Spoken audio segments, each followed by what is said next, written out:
Bonjour Queens! I'm Teresa and I am here to help you live your best life and document it on Instagram. Today we are talking about whether or not you should visit Disneyland Paris. Now, I have been incredibly blessed to be able to go to almost all of the Disney parks. I'm missing 2 right now. But I have a huge love for Disney. I have auditioned to be a Disney princess 18 times and I am not salty at all about not getting casted. But I think that Disney parks are an amazing thing to visit, especially because they really help show the culture of everywhere that you go. Disneyland Paris is a bit of an exception to that rule. We're gonna get into it, but I'm gonna list out the pros and cons of what I think is best and worst about Disneyland Paris. First off, the good stuff. I think that Disneyland Paris has the prettiest castle out of all Disney parks. Definitely the Disneyland castle is the lamest, and I think that the Orlando castle is also super beautiful. But the Disneyland Paris castle, it just feels so whimsical and has kind of an Art Nouveau style to it, so I recommend seeing it. Also, it has a location for you to be able to take pictures that just feels so magical, so absolutely best castle.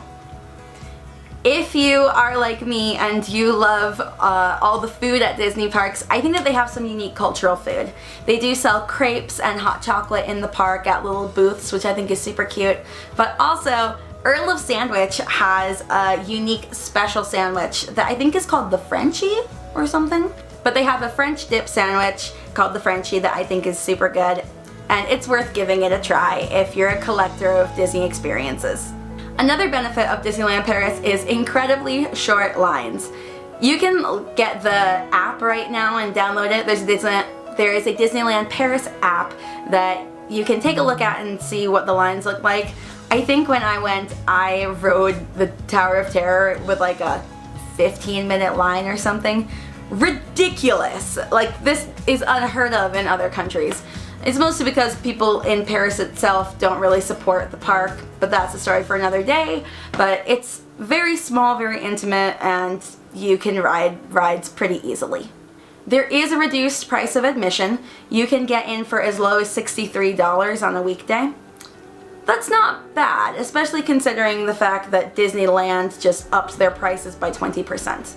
But I would not recommend going on the weekends because it would be $101 on the weekends and there's more people, and if you're gonna go, you might as well go on a weekday and go, you know, experience it when nobody's there and ride all the rides and get in for cheap. That's just me.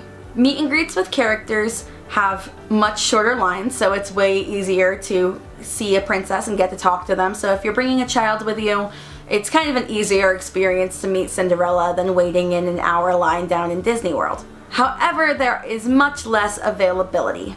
I have auditioned to be a princess at Disneyland Paris, and they really have a strange process of casting, and they don't keep too many face characters on deck. In Orlando, there's about 500 at any given time. Disneyland Paris is significantly less. I'd say probably under 100 characters are working. It's a much smaller park, it makes sense, but you're just not going to be able to meet every single character that you want to meet there. They have a princess hall where you can go and meet the princesses, you know, the ones that are available that day. Moana has her own location. I know, because I auditioned to be Moana. But I think that it's a little bit harder overall. However, if you're trying to become a Disney princess and you're having a hard time getting in, I recommend auditioning for Disneyland Paris. It's a little bit more lenient on the qualifications if you're having a hard time. I don't know if this is a pro or a con, but it does snow there, and I think that's super cute. You can have a really magical experience. I've seen a video of Stitch playing with a little boy there and like throwing snowballs at him, and that's so magical, that's so cool. I do think that that would shut down a few of the rides there, but they really don't have that many outdoor rides. Their only cool roller coaster is outdoors. It's this kind of Indiana Jones-ish roller coaster. So that would probably get shut down, but just plan your visit accordingly. Yeesh. There's not really a lot of entertainment there. That's sad to say.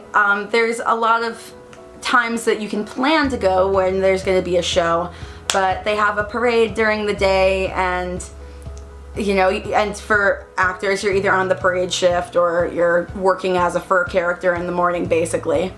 But there's just really not that much entertainment there. So if you love going to Disney World and seeing the stage shows where Elsa and Anna sing and seeing the Belle show, you're just not gonna get that. As far as the things that are kind of rough about it, it is small, girl. Like really, really small. They don't have a lot going on there. And it just doesn't have that same Disney feeling. I don't know how to explain that. It kind of feels more like a Six Flags when you go, instead of feeling like a Disney park. The rides are often down for maintenance, and most people don't usually even spend a full day there. When I was there, I really only spent a few hours because I saw everything pretty fast. And then it was like, well, do I wait in line again to ride Peter Pan's Flight, or it's kind of raining and cold, do I just go home? So at Disney, usually I get there right in the morning and I stay all day and see the fireworks at night, but Disneyland Paris, I kind of left early. I think the biggest con is that you are spending your time at a theme park instead of in Paris. So if you are visiting from outside of Europe, I don't think it's that great of an idea to visit. I would recommend just spending your time in Paris and having a great experience in the City of Love and Light.